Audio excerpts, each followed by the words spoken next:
Namaste. How's it going? Today's topic is interesting, and this comes from my personal practice. I've realized that the inner body is made up of many gears. As one part of us turns one way, other parts turn the other way, and they alternate. Yeah.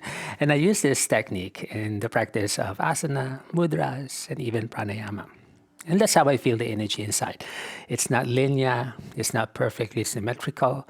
As we work through our techniques, the energy coils in and out of the many pockets and spaces and joints and the lines inside the body. And the main gear controlling all these internal mechanisms is the tongue. So for today, I will be sharing with you a simple asana-based practice. Which can help you alleviate the tension of your low back and the hips, aside from understanding the essence of our lesson. So we start lying on our backs. You can also do this like your way of warming. Okay, knees are together, and then just circle them around. All right, and here, start to rub the tongue already around the mouth, tracing the gaps between your lips and the teeth and the gums. All right. If you are circling towards the clockwise direction, move your tongue to the clockwise direction too. And then you will feel as you move the tongue from the cheek and around the other side. You can gain access to the back of the hips, the sacrum, and also the shoulders, and the collarbones. Feel that? Feels good, right? And reverse, circle the other way, and rub the tongue again to that direction of the circle. If you rub the tongue opposite, for example, you're coiling to the clockwise and your tongue moves to the counterclockwise, try that.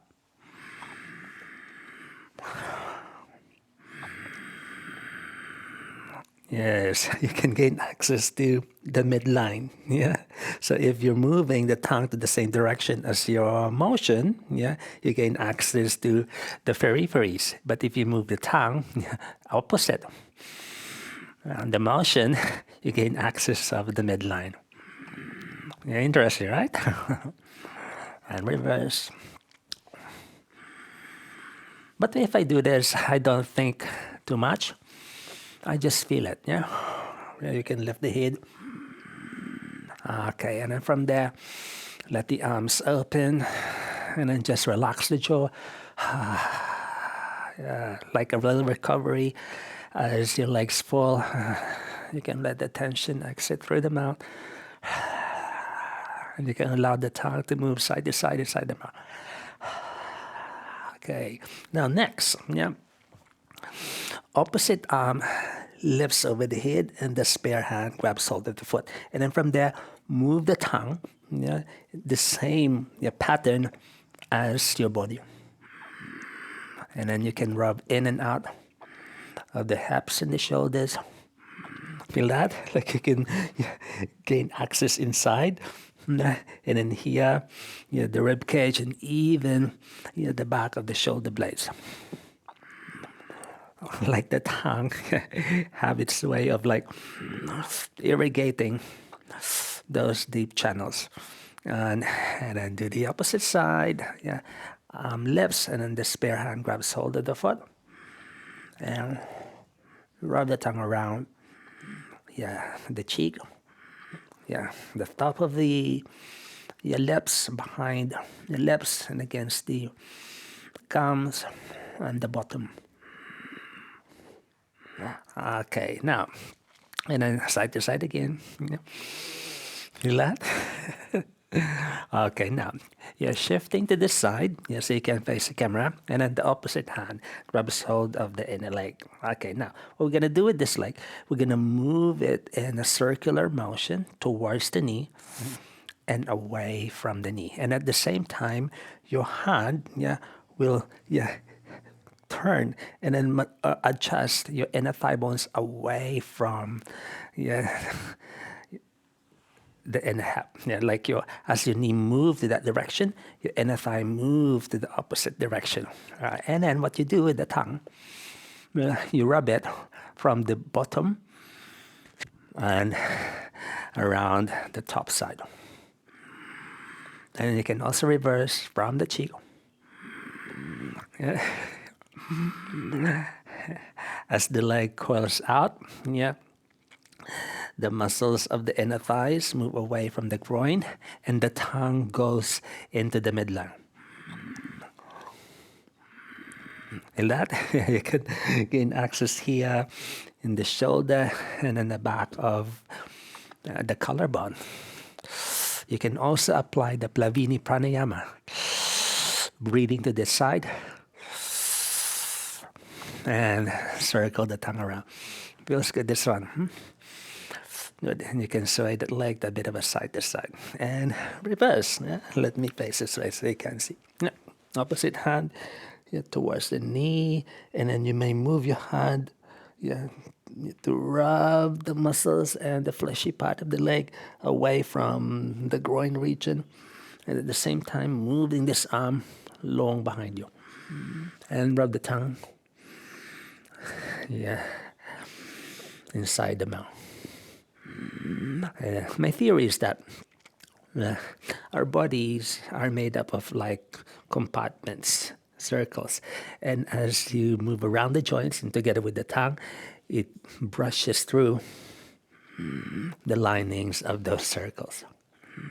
And moving, you can open and then come back. Yeah.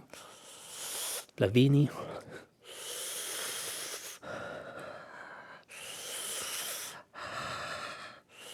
Feel that? Like you can really gain access inside the buttock. Yeah, where the flat bones of the hips are attached to the muscles, like you can separate the muscles from the bones and even the joints from the bones.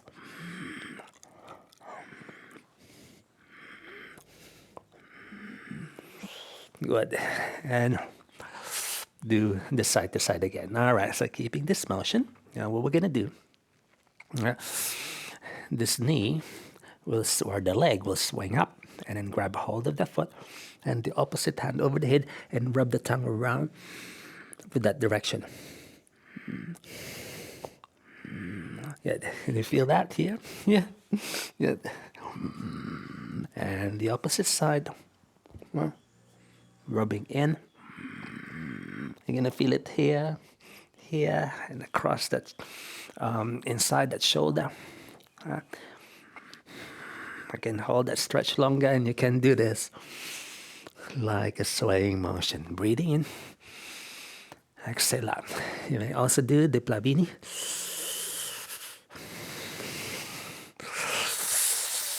You can turn the head too. Yeah, and just keep doing that. And you're gonna feel like this part of you is open, like your inner body becomes hollow and empty. Yeah, and moving around in circles again. And to finish, you can cross the arms behind the head and then do this. Keep rubbing around. And you can rub one side a few times before you change. All right, and then just crossing up and down and rocking up and down. Okay, and then sit. Right. So the principle is like the body is made up of different compartments, and they're like the shape of the spear. Yeah. And as you work through the linings, you rub against the surface or the internal linings of those invisible spherical shape, and that's how I feel it. Yeah, from the hips there's one, and around the core there's another one, in the chest there's another one here, and then here there's another one, and also the cranial cavity. Yeah, here one, and one at the top of the brain, and I think there's more. Yeah, but those are the main compartments, and inside, they house the important vital organs of the reproduction, of the abdomen, of the respiratory and circulatory, the throat, inside, the eyes, and of course the brain. And then they are all encased in this circular spherical shape. And then when the breath is flowing through those points, you can barely feel those anatomical structure, like they dissolve, and then you can flow that breath and the energy through the inner linings, which are commonly blocked or closed, and the tongue being the director, being the main gear which controls everything inside, makes that possible. All right, so the tongue becomes involved in the latter part of the practice of meditation, and it's one bandha that does everything. It's one mudra that accomplishes everything. It's one technique that does it all. I'll see you in the next one, and enjoy your practice. Namaste.